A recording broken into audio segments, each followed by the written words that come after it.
My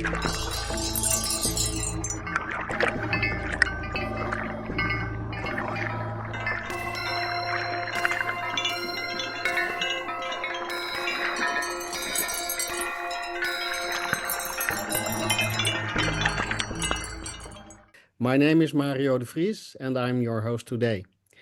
Our guest is Roland Schatz, who is an expert in the implementation of the UN Sustainability Goals and especially in SDG16, which is about peace, justice and strong institutions. We also have an audience and I invite everybody to comment in the chat. I will keep an eye on that and ask your questions to Mr. Schatz. Roland, please, can you introduce yourself to us? Yes, my name is Roland Schatz. I'm a fifth-generation journalist. I was lucky enough to meet Kofi Annan and Michael Möller through my work as media scientist. Media Tenor as a research institute is analyzing since 1993 how TV, radio, tabloids, today's world, social media happen to have an influence on what people perceive. As Walter Lippmann has coined it already more than 100 years ago, the world outside is presented to the people via what they see on screen or read in their newspapers. And as the UN is one of the key partners in this goal to improve the world, it was always a question on how the UN is framed with their different activities, positive ones, negative ones. And throughout the years, we got to know each other much better. And since 2014, 13-14, I happened to work as senior advisor to Michael Möller, who was then the Director General of the UN in Geneva. And we set up this research foundation, UNGSI, with the purpose providing academic proof regarding the question, would the world recognize the 17 Sustainable Development Goals, yes or no? And would the world get interested in implementing them as they have promised to do so latest by December 2030 in all the 193 member states?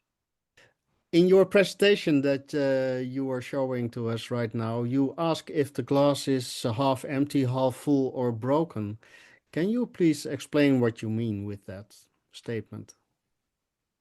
Yes, maybe I can share with you some of the findings which we had, in case my system is working. I recall very much the elections in the US 2016, and then the gathering at the World Economic Forum in Davos, January 2017, when Trump got into office.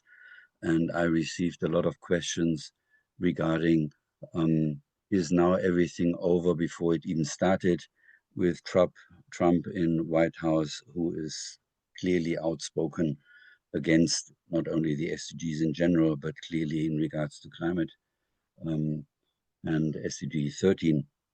And my response back then was already, if you have followed the progress and the process which led to the SDGs, 193 member states of the UN did something what never was done in the history of mankind, because when Kofi Annan announced the Millennium Development Goals towards the end of 1999, that it would be good to start thinking about 15 goals, his Millennium Development Goals, which started January 1st, 2000 till 2015.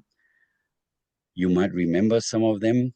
They were typically Kofi Annan slang: let's reduce poverty, let's improve education. Very wishy-washy terms, but he had no other choice, because being the Secretary General of a club called the United Nations is in reality nothing else than being the manager of a golf club. You can be as good as your golf club members. And if they don't allow you to properly do the greenkeeping and all the other things, then a golf club can't function, or a tennis club or any other club. And so this ambitious goal to set a vision or set some targets was done in the framework of the UN by trying to test something, knowing that neither Kofi nor anybody else within the UN would ever have implementation power. Max, what he could do is he could remind them, but that was all. And then something miraculous happened when Ban Ki-moon took over.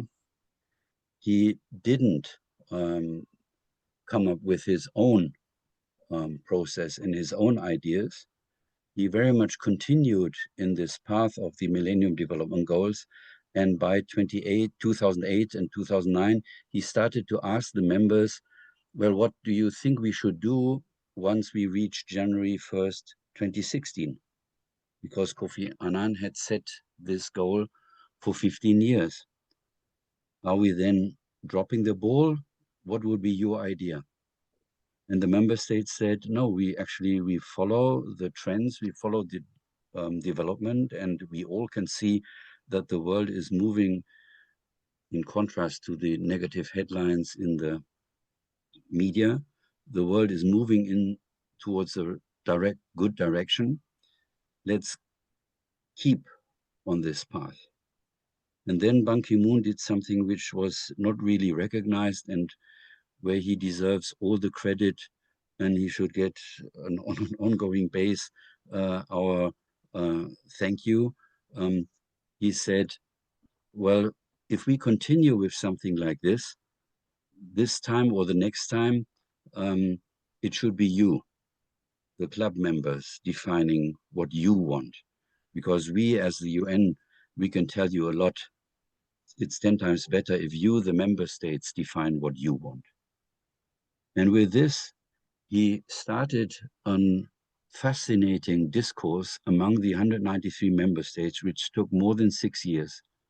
And by 2014, they came to the conclusion that they want these 17 SDGs, Sustainable Development Goals, with the 169 targets to be announced at the General Assembly on September 25, 2015, as you can't say the finale, although it was the finale of a fantastic process, but as an announcement of a commitment done by all these 193 member states that they are no longer talking about let's reduce poverty. In their language, it now sounds zero poverty. SDG 2 sounds no hunger. SDG 5 is gender equality.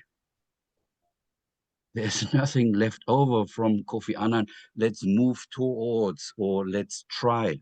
No, the member states very clearly said zero poverty, gender equality.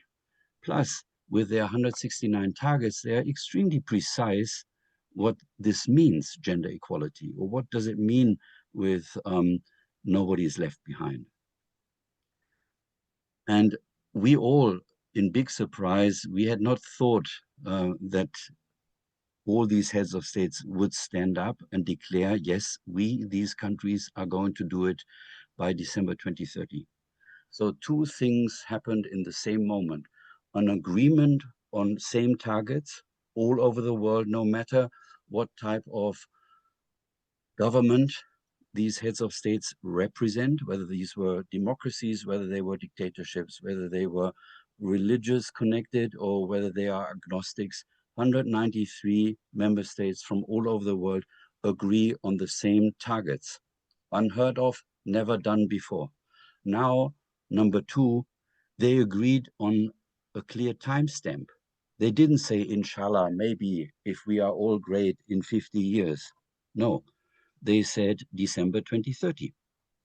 I didn't know what they drank that evening or what did they smoke, but Half a they glass. they they all stood up, and you can't make America sit down any longer. I'm sorry to interrupt, but Pleasure. when you ask whether the glass is broken, do you mean the glass is a crystal ball with a future teller, or No. It's the look. I do only you mean the manage. process? No, I mean I only manage 1 point out of 15 in mathematics. So for me, when somebody talks about is the glass half full or half empty, for me it looks like that's the same, whether a glass is half full or half empty. As somebody who knows a lot about not only reputation but about psychology, I prefer being in the camp saying the glass is half full rather than being in the camp who's always complaining about the missing other half. Mm-hmm. Um, but now, in the second time and the second term with Trump, we have so many people who come and say, well, it's no longer a question whether the glass is half full or half empty. The glass is broken. Putin broke it. The Chinese broke it. Trump is breaking it and is jumping on the Pieces. Glasscherben. I don't know how this is in English. Um, and I get permanently these requests. So is it over? And then I say, interesting question, but I have a complete different approach to life. Mm-hmm. And it Because was already different in school when I was a little kid. You know, when you are in a school class, there are always some who say, I'm not interested, or I don't want this, or who walk out.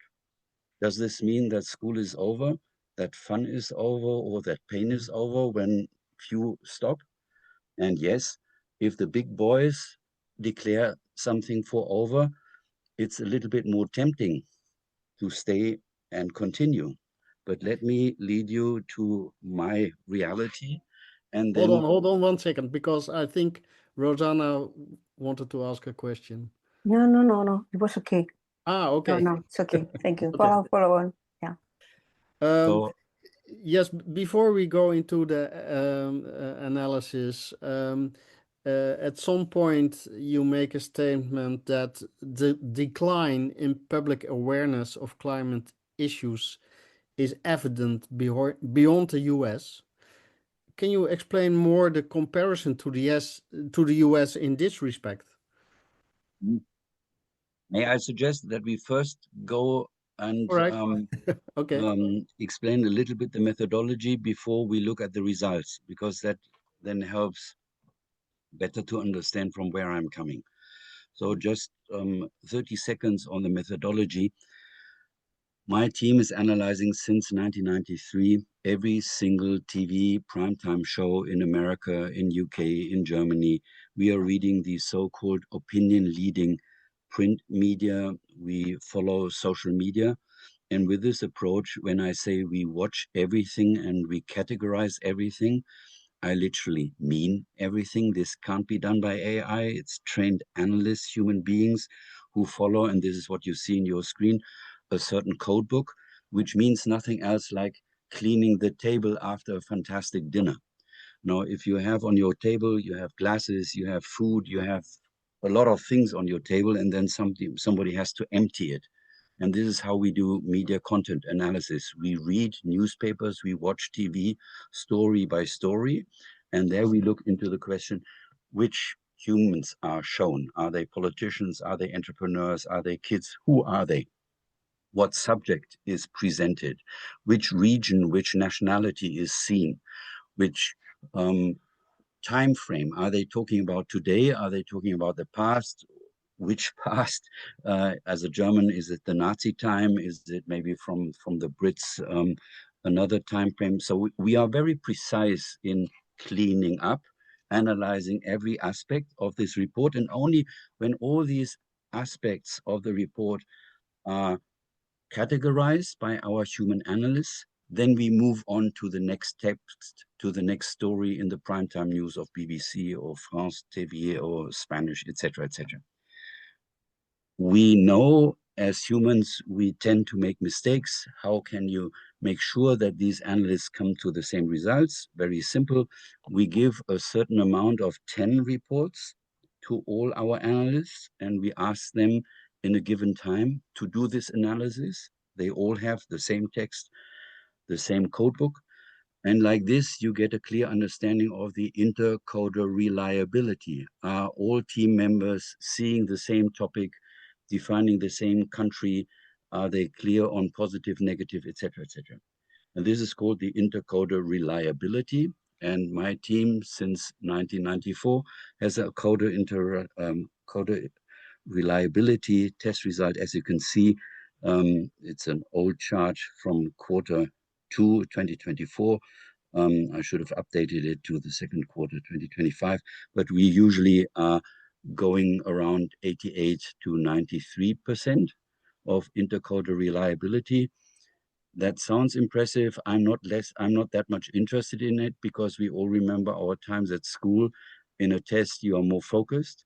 So what we do is we do on top a validation test where we take from their normal daily work a certain amount of text, and our teachers then analyze what the normal work has been done. And the results of both tests give me the impression whether we are doing scientific solid work or whether it is not so reasonable. But I can say over the last 32 years since we are doing it, our quality data are extremely high, or the results of our quality checks. Having said that, we are now coming to, which is probably a little bit easier for you to follow. You see these headlines where companies in these weeks say, oh, we are no longer joining the climate initiatives. We all remember Trump saying out of Paris, I'm out of Paris because Pittsburgh is closer to my heart. This is a typical thing what Trump loves to do and what the Trumps of this world love to do. What they are not aware of is that an hour later, after Trump did this in the year 2000, the mayor of Pittsburgh went live on air in CNN, and he declared, it's nice that the president says that he's out of the Paris Agreement, but we in Potsdam, we stay. We in Pittsburgh, we stay in the Paris Agreement because Pittsburgh has no choice than sticking to the rules of the Paris Agreement, because this is the future of our industry, this is the future of our neighborhoods, etc., etc. And 780 other mayors in America joined the mayor of Pittsburgh. And this is one of the examples which I would like to focus on, even when the overall trend, which you can see in this slide, which you had been referring earlier on, that the overall reporting on climate change, no matter whether it is primetime news, the blue line in the US, or in the UK, the green line, or the yellow line in Switzerland, you can see it was an up, and then it went down or is going down over the last 2-3 years. But does this mean that the concern of the people has left, or is it rather the question that with this very intense reporting being above the awareness threshold, led to something which I can show you here. When we did our US election analysis last year, we were less interested in what Trump was saying or what Kamala Harris was saying. We were first and most interested in what are the US citizens concerned about. And among the top 10 concerns, which are measured once per month, you know, what are you as citizens, and you have that in all countries this is existing, whether you are in the Netherlands or in Germany or in America. A good polling institute is regularly asking the question, what is close to your heart? What are you worried about? And in midst of the final stage of the US election campaign last time, you had as number one concern or topic, it was inflation. But then when you look down, you see climate change was among the top concerns in the US, something which Trump would totally ignore, because didn't he promise that the moment he enters White House, there won't be any tornadoes? He can't undo it. Why? because even in his own TV channel, Fox, they cover climate change with 2.4% over the last 10 years. They did it in the same negativity as CBS, which you can see on the left side did. So through the government period of Obama, through the first period of Trump, and then the period of Biden, both channels agree that the governments were not doing enough to tackle the risks of climate change. You can see a difference that CBS, with 11.2% of all the reports they aired, were focused on climate, whereas only, you could say, 2.4% of all the reports aired on Fox were focusing on climate. But everything above 1.5% of the overall news aired to the people is enough to ensure that my grandma in Bielefeld starts to talk with her friends about this topic. If a topic is under 1.5%, she's not even aware that this topic or this problem is existing.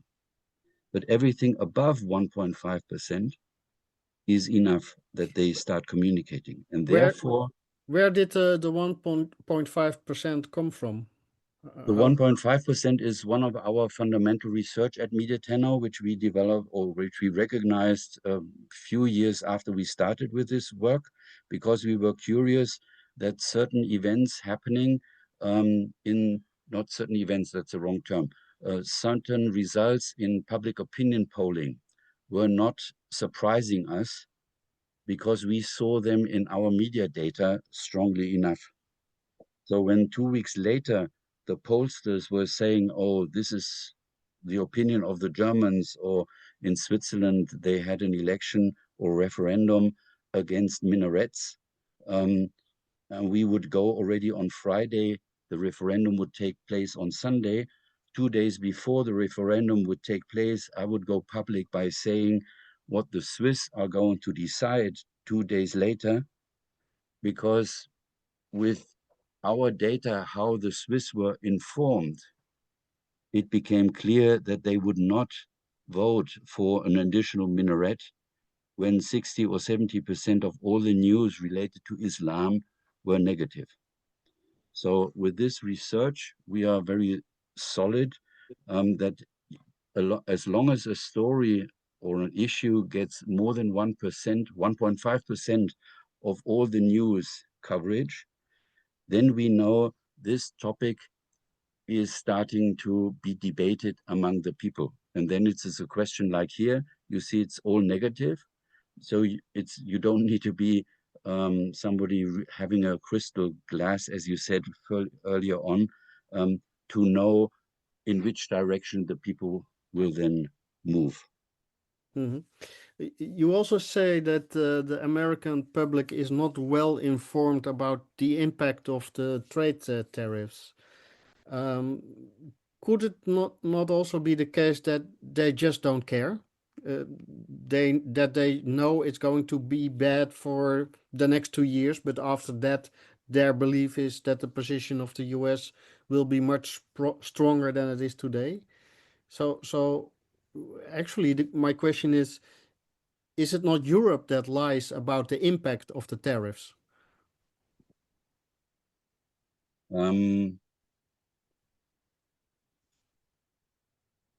I think, first of all, I fully agree that most of the Americans don't care about tariffs because they don't understand what tariffs are, which is not unique for America. That I would say is very close as well to Europe.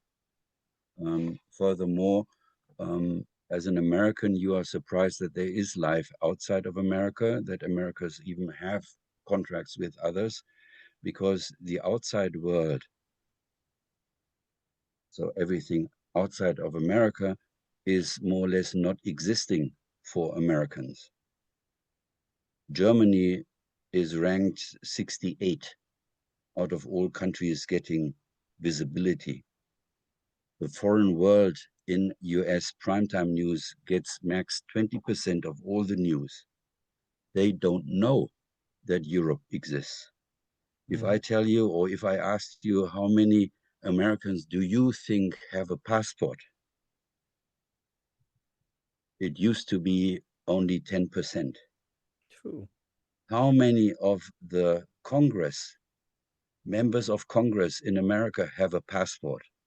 It used to be 25%. So those who are defining the laws in America, to explain it the other way around, 75% of everybody who decides on a law in America never left America. Mm-hmm. They don't know that you can have schools and universities where you don't have to pay for. They don't know that you can have healthcare done in different ways than the American way. So if you are not aware of this, then it is always difficult to get a better impression on how they are going to act or how they are not going to act. Mm-hmm. And if you ask me now in the current situation, my impression is more and more that the friends in the US are starting to wake up because they realize that certain things done by Trump have side effects Mm-hmm.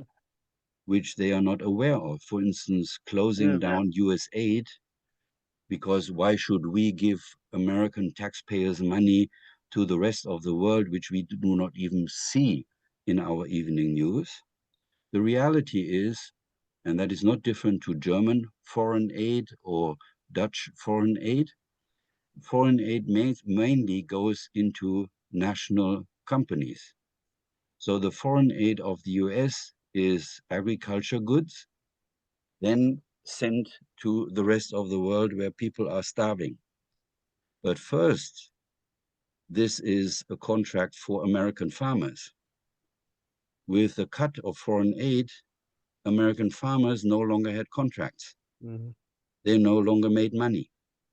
This was not what they were expecting when they were told, let's stop foreign aid because we keep the money for us. Mm-hmm. Now these farmers are realizing, oh, we don't have the cash for the eggs, we don't have money this for this and the other things. And now they wake up in the Trump world.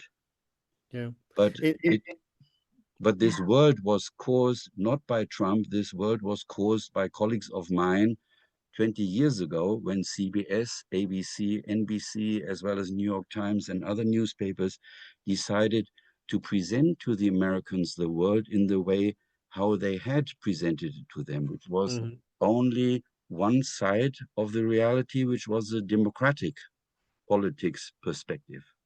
They were not showing the other side of the coin, and that left room for a TV station like Fox, who then, stupidly enough, did exactly the same like CBS or ABC or NBC, but the other way around. So if you find news on education in CBS, you would find the anti-story in Fox and Mm-hmm. the other way around. And this started 25 years ago. I alerted the friends at Harvard, at Yale, uh, in other places, the colleagues in the media, and I said, the way how you operate journalism is the end of democracy. We did a session on Will Democracy Survive the Media at Yale in the year 2004, based on our data, where I showed them, as a journalist, our job is to show not only both sides of the coin when it comes to party politics, but you have in America already for years, for decades, a trend that 50% of the Americans are not attracted by neither of the Republicans or the Democrats, which means 50% of the Americans are left or lost or left behind. They no longer find themselves neither at CBS nor at Fox. Mm-hmm. And if the people, we say in our constitutional thinking, the sovereign, we, the people, are the ones who decide what should happen. But if we, the people, don't get the type of information which we need to make a fair judgment on election day, then the system is broken. And in that sense, I'm negative when you get back to, is the glass half full or half empty? I would say that glass is broken, and it was us, the journalists, who broke it. But let's not talk about that, because we want to move forward on the SDGs and the solutions. Yeah. Um, Your suggestion is to engage where it has the highest leverage. So exactly. where do we start? Let me just add few elements, and then we go to what Mm. can be done. Um, to give you an idea why people are discussing certain topics and why they are not discussing other topics. You see on the right side, and you see the blue dotted line, that is always the awareness threshold. And you see sometimes the line, or the line is above the dotted line, and then no, sorry, I have to go back. The orange bars are the amount of stories related to a certain topic, like the US budget. On the left side, you see in both networks, Fox and CBS, that most of the time they are not communicating about the pure essence. Do we have enough money? Yes or no? That's under the radar. They don't know that. And you see on the right side, the same thing, the topic of inflation was for most of the time a non-issue, and then it peaked, and that is the reason why inflation then during the election time became the number one topic, because it had a lot of coverage. And then the blue line is showing whether it is positive or negative, and that goes to the left corner, the left side. You see 0 in the middle, and you see 50 or minus 100, or you see 50 and plus 100. So in this one peak on the right side in 2020, in the third quarter, the little news on inflation was positive. We fought it, but it was little coverage. But then when you have a lot of reports, the yellow line goes up, peaks, then all of a sudden the blue line drops and goes into the negativity, and you had most of the time reports about on minus 50 or minus 60. And then no surprise that the people start to get angry and that they say we need to do something different. When you see it on other topics like health, through COVID, huge topic, and then it was gone. On the right side, our topic of trade. This is why the Americans have no clue what it actually means, what Trump is doing, because trade is not discussed. But when it comes to ESG topics or the SDG topics, you can see that the Wall Street Journal, in comparison to the FT, orange line, or the Handelsblatt in Germany, remain pretty stable or even increasing when they are talking about, should you buy this stock of a company A or you should sell the stock of company B. We read line by line the recommendation why you should buy the stock or why you should sell it. And the arguments are more and more and more related to climate or other ESG related topics. So the first glance, SDG 13 climate topic is gone, is no longer that relevant, is one result, but you can see that on a day-by-day level, when the Wall Street Journal is informing their audience, should you buy or sell company A or B, the overall reporting in the arguments, because of gender equality, because of climate, because of water, etc., you can see this became the new standard.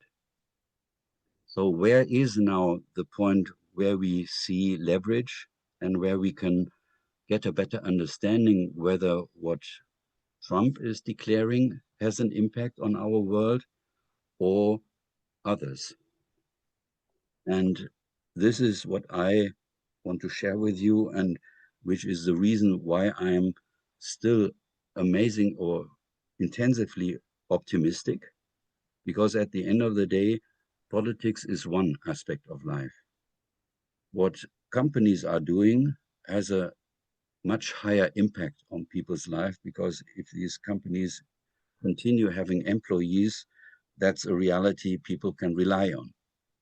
Now, this chart shows you how companies, these are the DAX 40 in Germany, how they were explaining in their legal binding annual report when they file every year to the stock exchange. In 2016, at the beginning of the SDGs, they were rarely mentioning the different 17 SDGs. In 2020, it was already 4 times more than 10,000 sentences in their annual reports were referencing to the different SDGs. And now look this year, when they explained in 2025 what they did in 2024, it's almost an explosion, up to 50,000 sentences in their legal binding documents where the chairman, where the CEO, where the CFO explained how they spent their money last year and what they plan to do in future. It's all about either SDG 1, 2, all the way to SDG 16. Would you have thought this could happen? So no matter whether Trump is in office or not, the big boys in the corporate sector, and this is a result which is true for all the top stock listed top 500, the trend is very clear. The companies understood the value of these 17 SDGs as a compass for themselves to run their company, but as well to explain what they do to society and to their stakeholders. We gave these data to the president of NASDAQ and to the guy who managed the UN pension fund, and we said, why don't you create a fund based on these data? So we follow what the 193 heads of state said. We should be dedicated to the SDGs. So in this example, buy those stocks of those companies who are dedicated to the SDGs.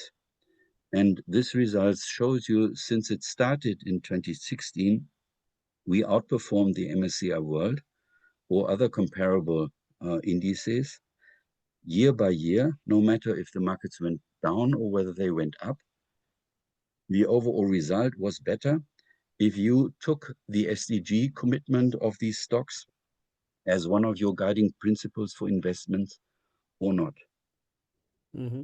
And now, when you compare to the global markets, you can see that the Germans, who were rather resistant in the beginning, they are now even outperforming those stocks in the volume of communication over the last 10 years.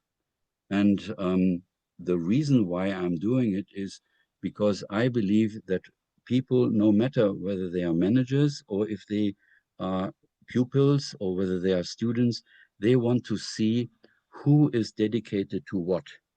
So it's not a question, are we overall dedicated to the SDGs? That's nice. But I'm interested in, and this is why I'm sharing it to you, if your heart beats for SDGs 9 or 8, you can find the stocks most committed, and then you can make your own investment decision or your decision with which company do I want to spend my life working there. You can now start and pick these stocks according to the SDGs which matter the most for you. And as our theme is SDG 16, you will all get this report, I want to share with you this slide. Because SDG 16, building a trusted institution, is something where I thought when I started this whole work more than 10 years ago, I thought I would never find relevant sentences from stock-listed companies on the topic of SDG 16. Why? Because if you write something in your annual report, you can't do a lot of greenwashing. And we are not analyzing the sustainability report of these companies, to be clear. We analyze, this is what you find in the non-financial part of the annual report of all these companies. And if they say they pay men and women the same in the annual report and they don't do it, this will cost a lot of money. Mm-hmm. So Yeah. now you see the enormous amount and interest of stock listed companies to share and provide transparency on a subject where you say they would never do that, which is SDG 16. How Yeah. can we as BP, how can we as Shell, how can we as company, no matter which company it is, contribute to a regulatory framework, to principles of law in a way that the world understands where we are positioned and how we want to move forward. And when I saw this result just a few weeks ago, I had the impression that at least the corporate sector finally understood what the heads of states tried to do and start 10 years ago. Mm-hmm. Unfortunately, we are running really out of time already. I have one last question for you. You make a call for a data-based evidence of common values. What are these common values, and how can they be measured, since values change over time? Well, that is the reason why we do both. We do the research, but at the same time, we invite people to get together to learn from each other. Because one thing is that we request, and I think we as society have all the rights to request this transparency and the data. But at the same time, we need to understand and learn why, no matter whether these are companies, we do the same in cities and with governments Mm-hmm. and universities. Why and how can we learn from lighthouse projects where people started to engage with those who don't have that good access to education to get better education, to get healthy food, all what is described within the SDGs. And I think it is a question of the combination of both, that on one hand, we ask those who are responsible for the leadership of a city, of a company, of a foundation, of a university, that they disclose what they do in scientifically valid documents. But then at the same time that we get together, no matter where we are, and we can learn from those who are trying to move forward in implementing the SDGs, and not only to listen to those who are stars and have fascinating reports, but as well to those who tried and maybe failed, because this is only working on a trial and error base. Mm-hmm. I uh, I now would like to invite the audience to ask their questions. Is there anybody that would like to jump in? Very quiet.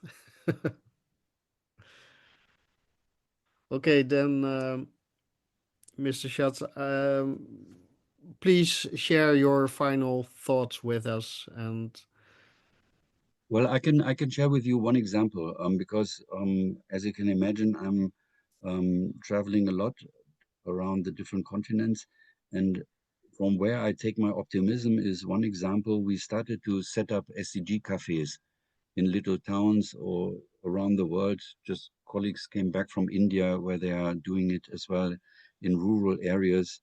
Um, because you shouldn't forget that there are 625,000 villages alone in India, with not really big access to internet and other things.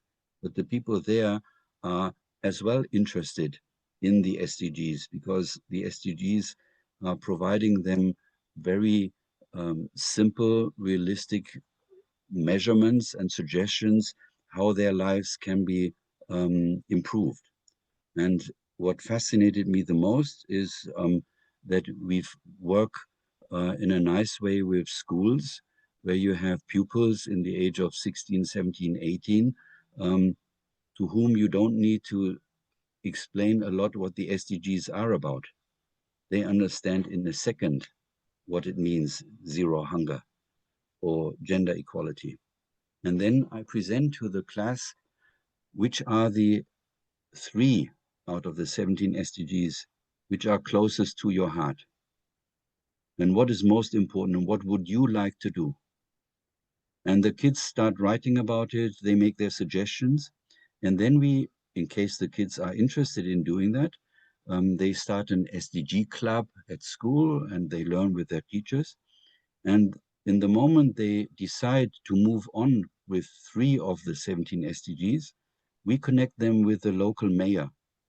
And we ask the mayor to provide for the kids what we call an SDG cafe, where the kids can invite other citizens in their town to present results related to these 3 SDGs. So the kids are the ones who start moving forward, because we all know change always happened because the kids were behind it. Because the kids go to their papa and say, hey, I want to do that. Can you give a helping hand? They go to the mother, they go to the grandparents. And like this, we start SDG cities all around the world, where the kids are in the driver's seat, where they can start experiencing life, learning that not everything happens from one day to the other. But with them in the driver's seat, a lot will happen. And no matter whether you go to Finland, whether you go to Botswana, you'll be amazed what is all happening already now. And we are just 2/3 through. We still have 5 years.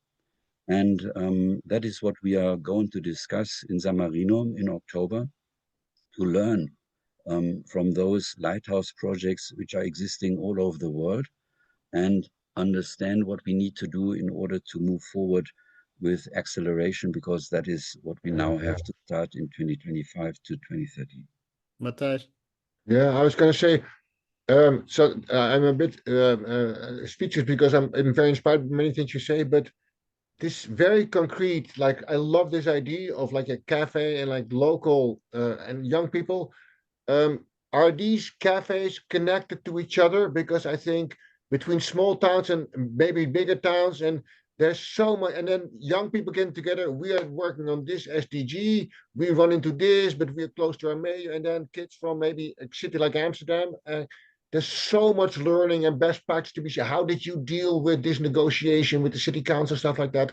I see thinking about abilities to connect these and have them like discuss their activities from different perspectives in the world. This is what I'm just, I love the idea, and I see that's what it is about. Exactly. And what we do is we invite once per month, we bring somebody really cool from other parts of the world, but only if the kids find 2 in their village or in their small town. I prefer starting in small towns than Amsterdam. We are going to test it now in Frankfurt, which would be our first big city. Because, as you know, small is beautiful. But one can, I think you can cut Amsterdam in little pieces, and then you have your little niche as well. Neighborhood, exactly. You need the neighborhood reality, where people say, oh, I recognize, aren't you the doctor who is doing this? Because I am bringing from the world these world leaders under the premise that the kids find 2 in their town who are doing already amazing stuff on SDG 2 or SDG 9, or no matter what it is. I love that idea. And then the village realizes, oh, we are already walking. We are just not aware of that.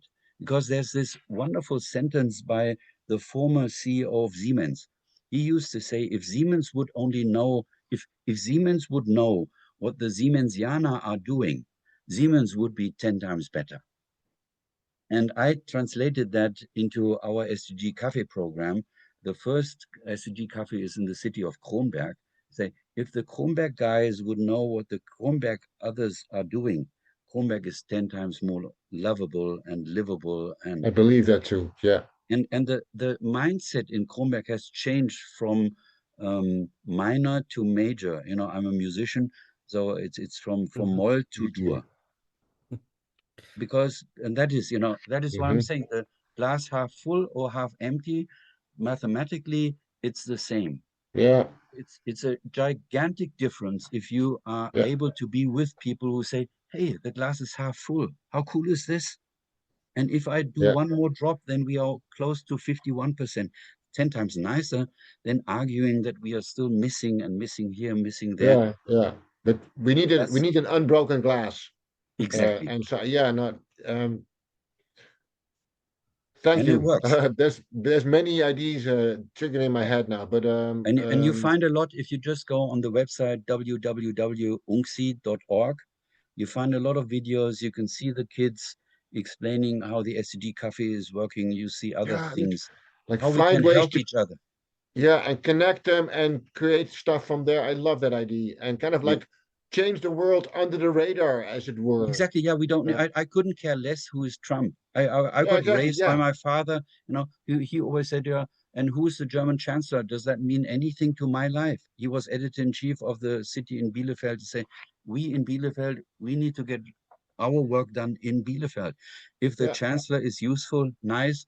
If he's not useful, is this an argument for me to not get up tomorrow morning and try again? Yeah, I agree. Yeah. Makes And no this sense. inspires also because it gives people back a sense of empowerment. The city of Yeah. Amsterdam, we want a greener world. Well, the local neighborhood says that like subsidies to green our own little streets, and many people are doing it. And I Exactly. love that too. Yeah. So like a greener world starts right here, and I see real results there too. Yeah. Yeah. So I believe in local people. Oh, totally. And if you like, you just try to come to San Marino in October. You learn from others, and that's what the networking is about. That sounds super interesting. Okay. Roland, a profound thank you to you. Yeah. And also a big thank you to our viewers. And we hope to see you again in the near future. Thank you very Oh, much. pleasure. Maybe after Yeah. San Marino, so we can see what the learnings were from there. Excellent. Great. Yeah. Okay. Very Thank you for inspiring. having me. So. Yeah, thank Bye-bye. you very much. Has been very, very inspiring. Thank you very much, Ron, Yeah, and thanks. everyone. Pleasure. Thank you. Bye-bye. Cheers. Bye. Bye.